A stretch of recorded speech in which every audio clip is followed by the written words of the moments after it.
നമസ്കാരം. മലയാളി വാർത്തയിലേക്ക് സ്വാഗതം. കണ്ണൂർ തലശ്ശേരിയിൽ രണ്ടാം വിവാഹം കഴിക്കുന്നതിന്റെ വിരോധത്തിൽ സഹോദരിയെ കുത്തിക്കൊല്ലുകയും വിവാഹം കഴിക്കാനിരുന്നയാളെ കുത്തി പരിക്കേൽപ്പിക്കുകയും ചെയ്ത കേസ്. ഈ കേസിൽ രണ്ട് സഹോദരന്മാരെ ഇപ്പോൾ കോടതി കുറ്റക്കാരെന്ന് കണ്ടെത്തിയിരിക്കുകയാണ്. കേസുമായി ബന്ധപ്പെട്ടുള്ള 4 പ്രതികളെ വിട്ടയക്കുന്ന സാഹചര്യമുണ്ടായി. ഖദീജ അതുപോലെ തന്നെ ഷാഹുൽ ഹമീദ് എന്നിവരെയാണ് ആക്രമിച്ചത്. ഈ കേസിൽ ഉളിയിൽ പടിക്കച്ചാൽ ഗവൺമെന്റ് LP സ്കൂളിന് സമീപം പുതിയപുരയിൽ KN ഇസ്മായിൽ, സഹോദരൻ KN ഫിറോസ് എന്നിവരെയാണ് additional sessions judge Philip Thomas കുറ്റക്കാരായി കണ്ടെത്തിയത്. ശിക്ഷ 10-ന് വിധി പറയും. മറ്റ് 4 പേരെ വിട്ടയക്കുകയും ചെയ്തു. 2012 ഡിസംബർ 22-നായിരുന്നു കേസിനാസ്പദമായ സംഭവ വികാസങ്ങൾ അരങ്ങേറിയത്. ഷാഹുൽ ഹമീദുമായി ഇഷ്ടത്തിലായ ഖദീജ ഷാഹുൽ ഹമീദിന്റെ നാടായ കോടമ്പുഴയിൽ പോയ വിവരം അറിഞ്ഞ പ്രതികൾ വിവാഹം മതാചാരപ്രകാരം നടത്തി കൊടുക്കാമെന്ന് ഷാഹുൽ ഹമീദിന്റെ ബന്ധുക്കളെ വിശ്വസിപ്പിച്ചു. ശേഷം പടിക്കച്ചാലിലേക്ക് കൂട്ടിക്കൊണ്ടുവന്നു. സുഹൃത്തുക്കൾക്കും ബന്ധുക്കൾക്കും ഒപ്പം എത്തിയ ഇരുവരെയും വീട്ടിൽ നിർത്തി മറ്റുള്ളവരെ നിക്കാഹിനെ കുറിച്ച് സംസാരിക്കാനെന്ന് പറഞ്ഞ് പള്ളിയിലേക്ക് കൊണ്ടുപോയി. ഈ സമയം 1ഉം 2ഉം പ്രതികൾ ഷാഹുൽ ഹമീദിനെ കുത്തി പരിക്കേൽപ്പിച്ച ശേഷം ഖദീജയെ കുത്തിക്കൊന്നു എന്നാണ് കേസ്. ആദ്യ വിഭാഗത്തിൽ ഖദീജയ്ക്ക് 2 മക്കളാണുള്ളത്. ഷാഹുൽ ഹമീദിന്റെ പരാതിയിലായിരുന്നു കേസെടുത്തത്. മട്ടന്നൂർ പോലീസ് ഇൻസ്പെക്ടർ KV വേണുഗോപാലായിരുന്നു കേസ് അന്വേഷണം നടത്തിയത്. പ്രോസിക്യൂഷന് വേണ്ടി അഡീഷണൽ പബ്ലിക് പ്രോസിക്യൂട്ടർ K രൂപേഷും പ്രതിഭാഗത്തിന് വേണ്ടി അഡ്വക്കേറ്റ് PC നൌഷാദുമാണ് ഹാജരായത്. ഇനി നമ്മൾ നോക്കാൻ പോകുന്നത് മറ്റൊരു വാർത്തയാണ്. അതായത് കഴിഞ്ഞ ദിവസങ്ങളൊക്കെ നമ്മൾ അറിഞ്ഞതുപോലെ അമ്പലപ്പുഴയിലുള്ള സ്വന്തം മകളെ പിതാവ് കൊലപ്പെടുത്തിയ വാർത്ത. ഈ വാർത്തയുടെ ചില വിശദാംശങ്ങൾ കൂടി നമുക്ക് വിശദമായി നോക്കാം. അമ്മയെ തെളിവെടുപ്പിന് വിട്ടുകിട്ടാൻ മണ്ണഞ്ചേരി പോലീസ് ബുധനാഴ്ച Alappuzha first class judicial magistrate കോടതിയിൽ കസ്റ്റഡി അപേക്ഷ നൽകും. ഓമനപ്പുഴ 15-ാം വാർഡ് കുടിയാംശ്ശേരി വീട്ടിൽ ഏഞ്ചൽ ജാസ്മിനെയാണ് കഴുത്ത് ഞെരിച്ച് പിതാവ് കൊലപ്പെടുത്തിയത്. അച്ഛൻ ഫ്രാൻസിസിന് പുറമെ അമ്മ ജെസിമോൾക്കും പങ്കുണ്ടെന്ന് കണ്ടെത്തിയിരുന്നു. തുടർന്ന് വ്യാഴാഴ്ചയായിരുന്നു ജെസിമോളെയും കുറ്റം മറച്ചുവെക്കാൻ കൂട്ടുനിന്ന സഹോദരൻ അലോഷ്യസ് സേവ്യറെയും പോലീസ് അറസ്റ്റ് ചെയ്തത്. ഏഞ്ചൽ സ്ഥിരമായി രാത്രിയിൽ പുറത്തു പോകുന്നത് സംബന്ധിച്ചുള്ള അന്വേഷണത്തിന്റെ ഭാഗമായി ഫോണിന്റെ കോൾ ലിസ്റ്റ് പരിശോധന അടക്കം തുടങ്ങിയിട്ടുണ്ട്. 3 പ്രതികളും നിലവിൽ റിമാൻഡിലാണ്. ചൊവ്വാഴ്ച രാത്രി 11 മണിയോടെയാണ് വീട്ടിലെ സ്വീകരണ മുറിയിൽ വെച്ച് പിതാവ് ഫ്രാൻസിസ് ഏഞ്ചലിനെ കഴുത്ത് ഞെരിച്ചും കഴുത്തിൽ തോർത്തു മുറുക്കിയും കൊലപ്പെടുത്തിയത്. അമ്മ ജെസിയാണ് ഈ സമയം ഏഞ്ചൽ കുതറി മാറാതിരിക്കാൻ കൈകൾ ബലമായി പിടിച്ചു വെച്ചത്. ഏഞ്ചൽ സ്ഥിരമായി രാത്രിയിൽ പുറത്തു പോകുന്നത് സംബന്ധിച്ചുള്ള തർക്കമാണ് ഈ കൊലപാതകത്തിൽ കലാശിച്ചത്. മാത്രമല്ല, ഈ കൊലപാതകത്തിൽ അമ്മയ്ക്കും അമ്മാവനും പങ്കുണ്ട് എന്നതാണ് പിന്നീടാണ് കണ്ടെത്തിയത്. പിതാവ് ജോസ്മോൻ അടക്കം 3 പേരുടെ അറസ്റ്റ് പോലീസ് രേഖപ്പെടുത്തിയിട്ടുണ്ട്.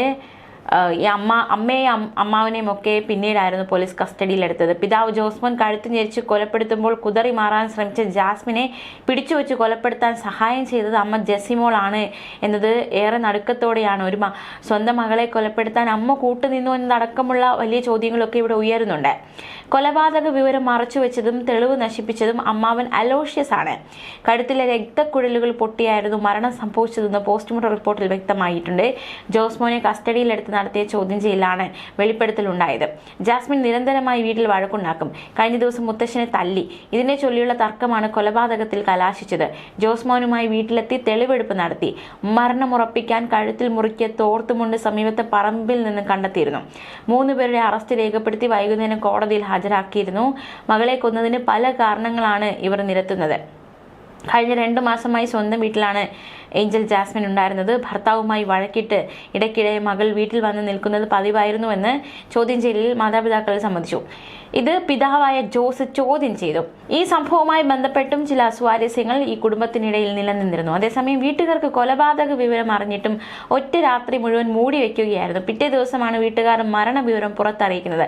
അപ്പോഴും ആത്മഹത്യയെന്നായിരുന്നു കുടുംബം പറഞ്ഞത്. എന്നാൽ ഡോക്ടർക്ക് തോന്നിയ സംശയത്തിന്റെ പുറത്ത് പോലീസിനെ അറിയിക്കുകയായിരുന്നു. പിന്നാലെ നടന്ന ചോദ്യം ചെയ്യലിൽ താൻ തനിച്ചാണ് മകളെ കൊലപ്പെടുത്തിയതെന്നും വീട്ടുകാർക്ക് വിവരം അറിയില്ലെന്നുമായിരുന്നു ജോസ്മോൻ പറഞ്ഞത്. എന്നാൽ നീണ്ട ചോദ്യം ചെയ്യലിന് ശേഷം കൊലപാതകം നടത്തിയത് വീട്ടുകാർക്ക് മുന്നിൽ വെച്ചാണെന്ന് ഇയാൾ സമ്മതിക്കുകയായിരുന്നു. കൂട്ടത്തിൽ അമ്മയുടെയും അമ്മാവന്റെയും പങ്കുകൂടി വ്യക്തമായി. പുലർച്ചെ 6:30-യോടെ വീട്ടുകാരുടെ കരച്ചിൽ കേട്ടാണ് അയൽവാസികൾ മരണവിവരം അറിഞ്ഞത്. മകളെ വിളിച്ചിട്ട് ഉണരുന്നില്ലെന്നും എന്ത് സംഭവിച്ചെന്ന് അറിയില്ലെന്നുമാണ് കുടുംബം ബന്ധുക്കളോടും അയൽക്കാരോടും അറിയിച്ചത്. പഞ്ചായത്ത് മെമ്പർ ഉൾപ്പെടെയുള്ളവർ വീട്ടിലെത്തുമ്പോൾ കട്ടിലിൽ കിടക്കുന്ന നിലയിലായിരുന്നു മൃതദേഹം. തുടർന്ന് ചെട്ടിക്കാട് താലൂക്ക് ആശുപത്രിയിലേക്ക് മാറ്റി. മണ്ണഞ്ചേരി പോലീസ് നടത്തിയ പരിശോധനയിൽ കഴുത്തിലെ പാട് ശ്രദ്ധയിൽപ്പെട്ടതോടെയാണ് കൊലപാതകമാണ് അല്ലെങ്കിൽ ഇത് മറ്റെന്തെങ്കിലും ആണോ എന്നൊരു സംശയത്തിലേക്ക് നയിക്കപ്പെട്ടത്. പിന്നീട് ആ ഒരു സംശയം ബലപ്പെടുകയായിരുന്നു. ഏഞ്ചൽ അബോധാവസ്ഥയിലായതോടെ ഇവർ 3 വല്ലാതെ പരിഭ്രമിച്ചു. ഇതോടെ അവരോട് മാറി നിൽക്കാൻ ജോസ്മോൻ ആവശ്യപ്പെട്ടു. ഒറ്റയ്ക്ക് പുറത്തു പോകുന്നതിനെ ചൊല്ലി ഇതിനു മുൻപ് വീട്ടിൽ തർക്കങ്ങൾ ഉണ്ടായിട്ടുണ്ടെന്ന് പോലീസ് കണ്ടെത്തി. നാട്ടുകാരിൽ ചിലർ ഏഞ്ചലിന്റെ രാത്രി യാത്ര ശരിയല്ലെന്ന മട്ടിൽ ഫ്രാൻസിസിനോട് പറയുകയും ചെയ്തിട്ടുണ്ട് എന്നതടക്കമുള്ള നിർണായക വിവരങ്ങളും പുറത്തു വന്നിരുന്നു. ചൊവ്വാഴ്ച രാത്രി പുറത്തുപോയി വന്ന ഏഞ്ചലിനെ ഫ്രാൻസിസ് ശകാരിച്ചു. ഇത് വാക്കുതർക്കത്തിലേക്കും കയ്യാങ്കളിയിലേക്കും എത്തി. വഴക്കിനിടെ ഫ്രാൻസിസ് ഏഞ്ചലിന്റെ കഴുത്തിൽ ഞെരിക്കുകയായിരുന്നു. ഇത്തരത്തിൽ ഈ ഒരു കൊലപാതകം നടക്കുമ്പോൾ ഫ്രാൻസിസിന്റെ പിതാവ് സേവിയർ, മാതാവ് സൂസി, ഭാര്യ സിന്ധു അടക്കമുള്ളവരാണ് ഈ ഒരു സംഭവ സ്ഥലത്ത് ഉണ്ടായിരുന്നത്. ഈ ഏഞ്ചൽ മരിച്ചു എന്ന് ഉറപ്പായതോടെ ഭയപ്പെട്ട കുടുംബം രാവിലെ വരെ വീട്ടിനുള്ളിൽ തന്നെയിരുന്നു. പുലർച്ചെ 6-ന് ഏഞ്ചലിനെ മരിച്ച നിലയിൽ കണ്ടെത്തിയെന്ന് പറഞ്ഞ് ഇവർ കരഞ്ഞതോടെയാണ് അയൽവാസികൾ വിവരം അറിഞ്ഞത്. കരച്ചിൽ കേട്ടെത്തിയ അയൽവാസികളോട് മകൾ വിളിച്ചിട്ടില്ല, അനങ്ങുന്നില്ല എന്നതടക്കമുള്ള കാര്യങ്ങൾ പറഞ്ഞു.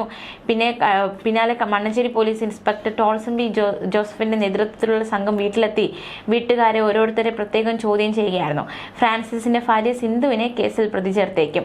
ഫ്രാൻസിസിന്റെയും കുടുംബത്തിന്റെയും പശ്ചാത്തലം മനസ്സിലാക്കിയ പോലീസ് ആദ്യം സംശയിച്ചു ഏഞ്ചലിൻ്റെത് ആത്മഹത്യയാണ് എന്നായിരുന്നു. അച്ഛനും അമ്മയും മകളും അച്ഛന്റെ മാതാപിതാക്കളും മാത്രമാണ് സംഭവ സമയം വീട്ടിലുണ്ടായിരുന്നത്.